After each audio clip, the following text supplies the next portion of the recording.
मिश्रा आपके साथ बुलेटिन की शुरुआत बड़ी खबर के साथ करेंगे। हजारीबाग से बड़ी खबर, जहां बरकट्टा प्रखंड क्षेत्र में यज्ञ नगर भ्रमण के दौरान पथराव किया गया और इस दौरान हिंदू और मुस्लिम समुदाय के बीच हिंसक झड़प के बाद इलाके में तनाव की स्थिति है। बरकट्टा के झूरझूरी गांव में नगर भ्रमण के दौरान पथराव किया गया, जिसमें कई महिलाओं के घायल होने की सूचना मिली है। बता दें आपको कि तरबेचवा मस्जिद के पास पथराव की घटना हुई। पथराव और हिंसा से नाराज लोगों ने जीटी रोड जाम किया और आगजनी कर विरोध भी जताया। जानकारी के अनुसार उपद्रवियों ने घर में रखे पुआल में आग लगा दी, जिस कारण करीब 6 जगह पर आग लग गई है। बरकट्टा में दो समुदाय के बीच तनाव की स्थिति को देखते हुए पुलिस टीम मौके पर पहुंची है और नाराज लोगों को समझा बुझाकर इलाके में शांतिपूर्ण व्यवस्था बनाए रखने की कोशिश पुलिस की तरफ से की जा रही है। पूरा इलाका पुलिस छावनी में तब्दील हो गया है। एसपी अरविंद कुमार सिंह मौके पर मौजूद है और नाराज लोगों को समझा बुझाकर जाम को हटाने की कोशिश की जा रही है। एक्सक्लूसिव तस्वीरें हम आपको दिखा रहे हैं और इस पूरी खबर के अधिक जानकारी के साथ न्यूज 18 संवाददाता हजारीबाग से सुशांत सोनी हमारे साथ फोन लाइन पर हैं। सुशांत, क्या है ये पूरा मामला और इस वक्त वहां पर क्या स्थिति है? जी, अगर इस पूरी मामले की बात करें तो बरकट्टा प्रखंड अंतर्गत झुरझुरी गांव में यज्ञ की समाप्ति के बाद जो है आज नगर भ्रमण यानी जो है मूर्ति विसर्जन कार्यक्रम का आयोजन किया गया था। बताया जाता है कि गांव के ही समीप एक मस्जिद के समीप से जिस तरीके से जो जुलूस है वो गुजर रहा था और अचानक जो है पथराव जैसी घटना सामने आती है। हालांकि जो कहा जा रहा है, जो सूत्र बता रहे हैं कि कुछ लोगों की आंतरिक चोटी की भी बात कही जा रही है और उसके बाद जो है देखते देखते स्थिति तनावपूर्ण हो जाता है और उसके बाद जो है लोगों ने विरोध जताया। उसके बाद आगजनी घटना को भी अंजाम दिया है। हालांकि इसको लेकर जो है हजारीबाग पुलिस ने भी लोगों से अपील किया है कि अफवाहों पर ध्यान ना दें और किसी भी तरह का जो अफवाहें फैल रही है उस पर नजर बनाए रखने की बात कही है। बता दें कि इस पर उन्होंने कहा है कि जो घटना हुई है इसमें से जो है एक घर में रखे पुआल में आग लगी और एक मोटरसाइकिल वाहन में भी आग की बात बताई जा रही है। वहीं इस जो घटनाएं घटी इस पर जो है पुलिस की नजर है, लोगों की पहचान की जा रही है कि आखिर किन लोगों ने जो है शांति सौहार्द जो है उसे बिगाड़ने का काम किया है। जी वाकई सुशांत, अभी इस वक्त ये पूरा इलाका पुलिस छावनी में तब्दील है। पुलिस की तरफ से क्या कुछ किया जा रहा है इस पूरी घटना को शांत कराने के लिए, लोगों को वहां से हटाने के लिए? इस तरीके से आक्रोशित लोगों ने जीटी रोड को जाम कर दिया था तो मौके पर जो पुलिस बल पहुंची है, लोगों को समझाया बुझाया और रोड में जाम जैसी स्थिति थी उसे हटवाया है और लोगों से लगातार अपील किया जा रहा है कि आप जो है शांति बनाए रखें। लोगों की पहचान की जा रही है। साथ ही जो अभी की हालात की बात करें तो हालात जो है वो नियंत्रण में बताई जा रही है। अतिरिक्त सुरक्षा बल की वहां पर नियुक्ति कर दी गई है और पूरे इस मामले पर जो है पुलिस जो है कड़ी निगरानी रखी हुई है। जी चलिए, बहुत बहुत शुक्रिया सुशांत हमारे साथ जुड़ने के लिए, तमाम जानकारी के लिए। और अगली खबर कोडरमा से, जहां फल विक्रेता पर गोली चलाकर भागने वाले आरोपियों को पुलिस ने गिरफ्तार कर लिया। पुलिस ने तिलैया थाना क्षेत्र के घूमो चौक के पास से उन्हें पकड़ा है। जानकारी के अनुसार बोकारो में सुबह के समय फल विक्रेता और कुछ लोगों के बीच झड़प हुई, जिसमें गोली चलने से फल विक्रेता घायल हो गए, जिसे अस्पताल में भर्ती कराकर लोग वहां से कोडरमा की ओर फरार हुए। घटना की सूचना मिलने के बाद पुलिस ने एक आरोपी को हिरासत में लिया है।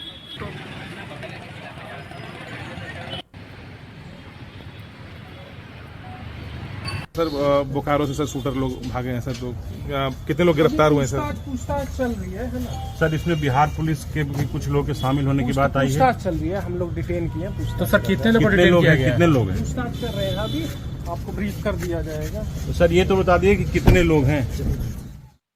और इधर राजधानी रांची में सोमवार से जेएमएम के 13वें महाधिवेशन की शुरुआत होगी। खेलगांव परिसर के हरिवंश टाना भगत अधिवेशन में हो रहे कार्यक्रम की जेएमएम की ओर से सारी तैयारी पूरी कर ली गई है।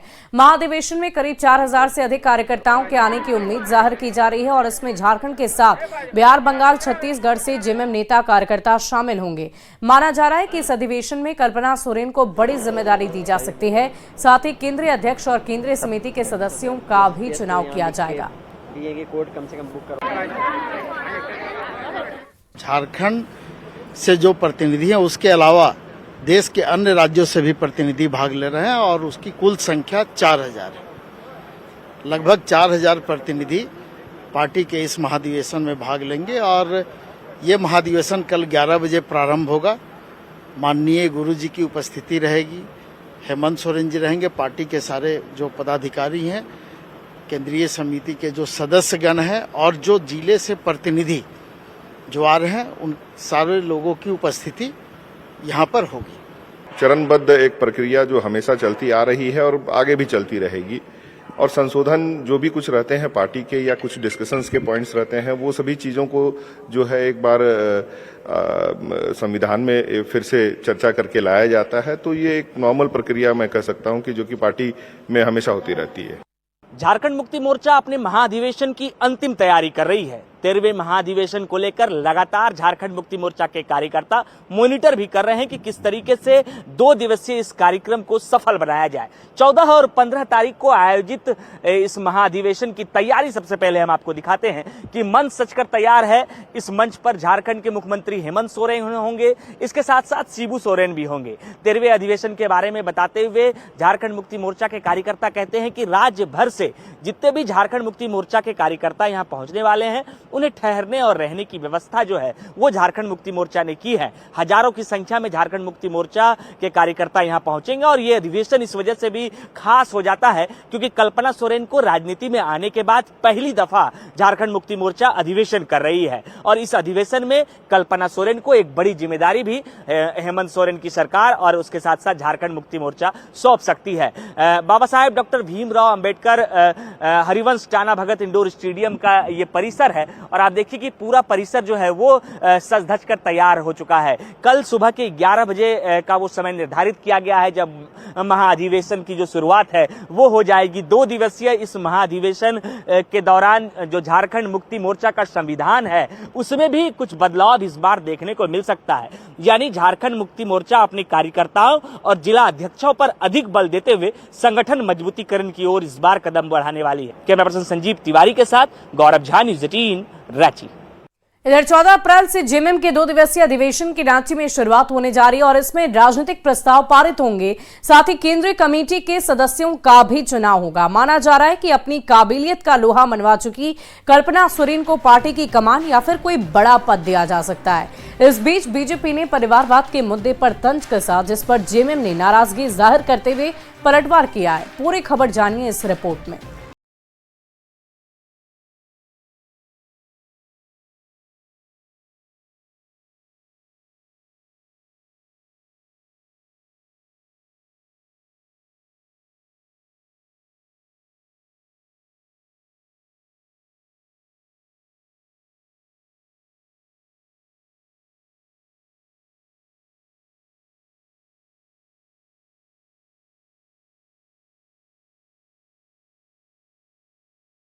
वाली कल्पना सोरेन को बड़ा पद मिलने की संभावना जाहिर की जा रही है। माना जा रहा है कि उन्हें संगठन में अहम ओहदा मिल सकता है। इधर जेएमएम के अधिवेशन पर बीजेपी ने तंज कसा और परिवार से ऊपर उठकर सोचने की नसीहत दी। पार्टी परिवार की पार्टी होगी, उसमें यही व्यवस्था चलती है। बाद बाकी परिवार के कुछ सदस्यों को छोड़कर बाद बाकी लोग गुलाम की भूमिका में होते हैं। कल्पना सोरेन को बड़ा दायित्व मिल सकता है तो ये स्वाभाविक है। ये तो हम बहुत दिनों से कहते आ रहे हैं। झारखंड मुक्ति मोर्चा, राष्ट्रीय Janata Dal, Samajwadi party, even Congress party, ये सब ऐसे राजनीतिक दल हैं इस देश में जिनका अस्तित्व ही किसी परिवार के स्वार्थ सिद्ध है। इधर जेएमएम ने कल्पना सोरेन को दुर्गा का स्वरूप बताया और दावा किया कि आसुरी शक्तियों का संहार कल्पना सोरेन ही करेंगी। बीजेपी की ओर से कसे गए तंज पर पार्टी ने नाराजगी जाहिर की और माफी मांगने की मांग की। भाजपा जैसे जो महासुर है, जो महिषासुर है, जो दानव है राजनीतिक तौर पर, उसके वध के लिए यदि नारी आई है सर्वशक्तिमान। ये वो लोग हैं जो अंग्रेजों की मुखबिरी करते थे। इन्हें तो लोग गुलाम ही नजर आएंगे। ये मोदी के गुलाम हैं, इनको माफी मांगनी चाहिए। सीपी सिंह जी, आप इतने निचले स्तर पर जाकर के अगर राजनीति कीजिएगा तो आपका नाम लेने वाला कोई नहीं बचेगा। कल्पना सोरेन में कितनी काबिलियत है ये विधानसभा चुनाव के दौरान नजर आ चुका है। पति हेमंत सोरेन के जेल जाने के बाद जिस तरह से कल्पना सोरेन ने पार्टी को फ्रंट से लीड किया, जनमानस से संवाद किया और चुनाव के दौरान वोटों को गठबंधन की तरफ मोड़ा, उसे देखकर पहले से ही अंदाजा लगाया जा रहा था कि कल्पना में ही पार्टी का भविष्य है। अब इंतजार है जेएमएम के अधिवेशन का, जब कल्पना सोरेन नई जिम्मेदारी संभालती नजर आ सकती हैं। न्यूज़ 18 के लिए रांची से निरंजन सिंह के साथ गौरव झा की रिपोर्ट। और अगली खबर गिरिडीह से आ रही है, जहां निजी कार्यक्रम के दौरान झारखंड के पूर्व मुख्यमंत्री और बीजेपी नेता रघुवर दास पहुंचे और इस दौरान उन्होंने जेएमएम पर निशाना भी साधा। उन्होंने कहा कि हेमंत सरकार में भ्रष्टाचार अपनी चरम पर है। राज्य के हर ब्लॉक में छोटे बड़े काम के लिए पैसे लिए जाते हैं। साथ ही ताला मरांडी के जेएमएम में शामिल होने को लेकर प्रतिक्रिया भी दी। रघुवर दास ने कहा कि अभी राम युग चल रहा है, जिसको छोड़कर जहां जाना है जाएं, बीजेपी को कोई फर्क नहीं पड़ने वाला है। चाहे ब्लॉक ऑफिस जाइए, सीओ ऑफिस जाइए, एडी से लेकर चोटी तक भ्रष्टाचार फल फूल रहा। और इस जब सारा श्रेय मुख्यमंत्री जी अपनी सरकार की उपलब्धि के लेते हैं, ये जो भ्रष्टाचार एडी से चोटी तक, पंचायत से सीओ से लेकर सीएमओ तक जो भ्रष्टाचार फल फूल रहा, इसकी भी जिम्मेदारी सीएम साहब को लेनी चाहिए। राम युग चल रहा है, तो राम युग में हम लोग बीच में राम जी का पाठ किया है ना, इस राज में आया राम गया राम भी चल रहा है, और लियो राम दियो राम भी चल रहा है। और अगली खबर धनबाद से, जहां स्वास्थ्य मंत्री ने सदर अस्पताल का औचक निरीक्षण किया। उन्होंने अस्पताल के हर विभाग का निरीक्षण किया है। अस्पताल में तैनात 26 में से सिर्फ 2 डॉक्टर ही अस्पताल में पाए गए, जिसको लेकर मंत्री ने सिविल सर्जन को सभी का नाम देने का निर्देश दिया। सदर अस्पताल की लचर व्यवस्था को देखकर स्वास्थ्य मंत्री भड़क उठे और सिविल सर्जन की फटकार लगाते हुए कार्यशैली में सुधार करने के निर्देश दिए। स्वास्थ्य मंत्री के औचक निरीक्षण से अस्पताल में खलबली मच गए। रांची में मिले थे ना हम लोग,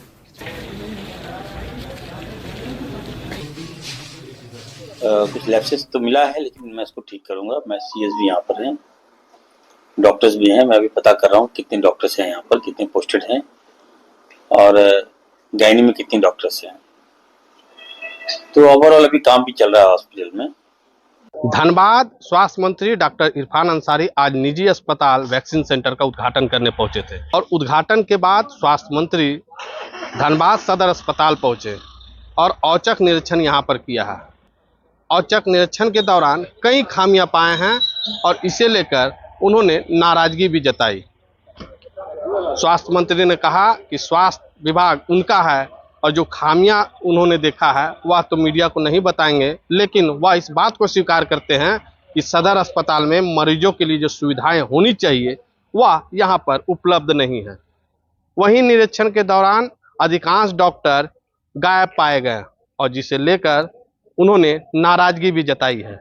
स्वास्थ्य मंत्री ने स्पष्ट शब्दों में कहा कि यह विभाग उनका है और इस विभाग में किसी भी तरह की कोताही वह बर्दाश्त नहीं करेंगे। फिलहाल सदर अस्पताल की व्यवस्थाएं कितना सुदृढ़ होता है वह तो आने वाला समय बताएगा, लेकिन स्वास्थ्य मंत्री के औचक निरीक्षण से फिलहाल यहां पर खलबली जरूर मच गई। संजय गुप्ता, न्यूज 18 धनबाद। और झारखंड में बदमाश बेलगाम हो गए और इसका ताजा उदाहरण सामने आ गया है जमशेदपुर से, जहां महज 200 रुपए के लिए कुछ लोगों ने ताबड़तोड़ फायरिंग कर दी है। बदमाशों का इस तरह का खुलेआम फायरिंग करना झारखंड कानून व्यवस्था पर कई सवाल खड़े कर रहा है। इस रिपोर्ट को देखिए।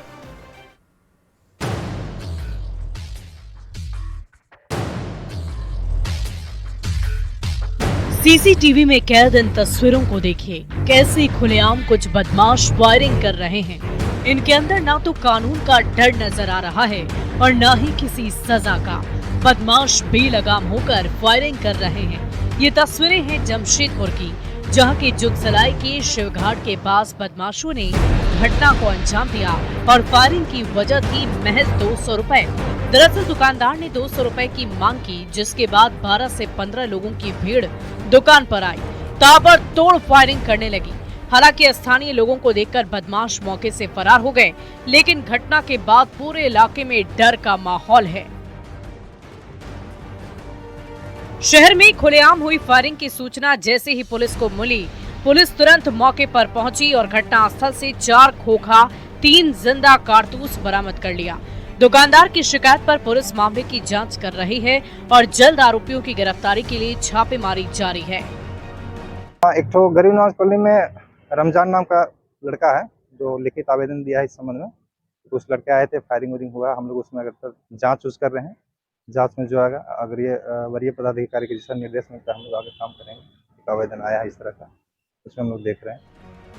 खुलेआम हुई इस फायरिंग को वर्चस्व की लड़ाई से भी जोड़ा जा रहा है। आशंका जताई जा रही है कि ब्राउन शुगर को लेकर ये लड़ाई हुई थी, जिसके चलते 2 गुटों में फायरिंग हुई। सूत्रों की अगर माने तो एक आरोपी घायल भी है। बता दें कि जुग सलाई ब्राउन शुगर का हब है और यहाँ वर्चस्व की लड़ाई को लेकर इस तरह की घटना काफी आम हो गई है।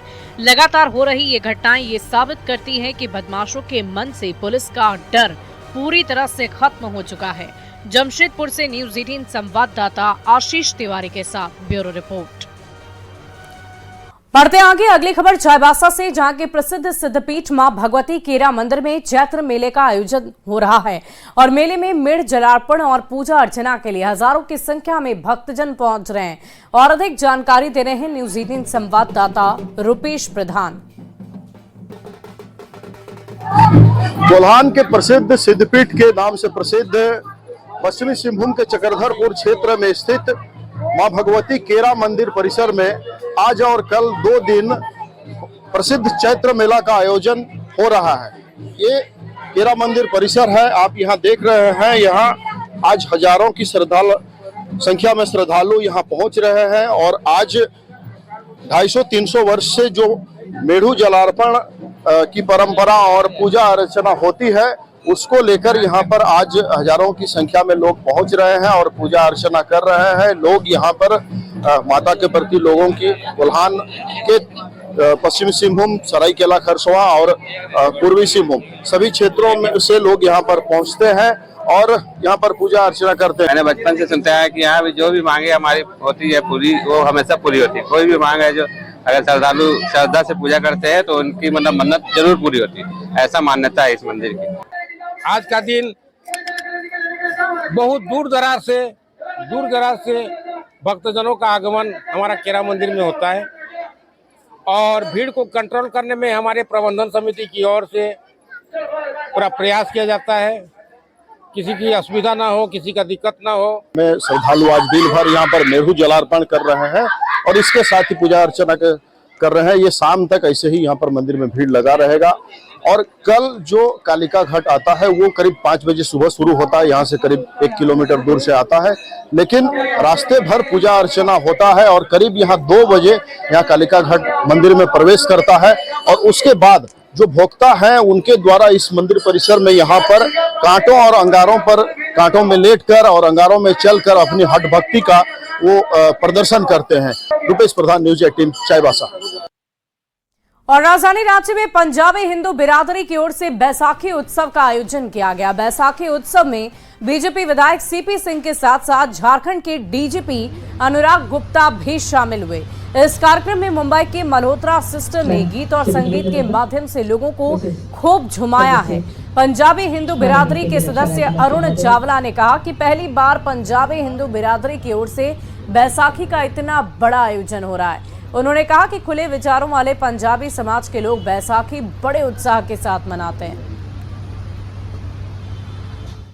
पंजाबी जो हैं वो अपने समाज में बहुत जीवंत होते हैं, अपने कला और संस्कृति के लिए खास तौर पे। तो एक उत्सव के तौर पे हम इस कार्यक्रम को आज मना रहे हैं और ये संदेश है आपस में एकजुटता का, भाईचारगी का। बैसाखी जो है सबके लिए बड़ा महत्वपूर्ण है, हम लोगों के लिए भी महत्वपूर्ण है। इसलिए महत्वपूर्ण है कि बैसाख में ही हम लोग शतवान भी होता है, तरह तरह की चीज़ें होती है। तो मैं कहूँगा कि ये हमारा भारतीय संस्कृति है, परंपरा है, तो इसे आगे बढ़ाने की ज़रूरत है और नया पीढ़ी भी देख रहा हूँ कि इसे आगे बढ़ाने का काम कर रहा है। और फिलहाल इस बुलेटिन में अभी के लिए बस इतना ही। आप बने रहे न्यूज़ 18 बिहार झारखंड के साथ।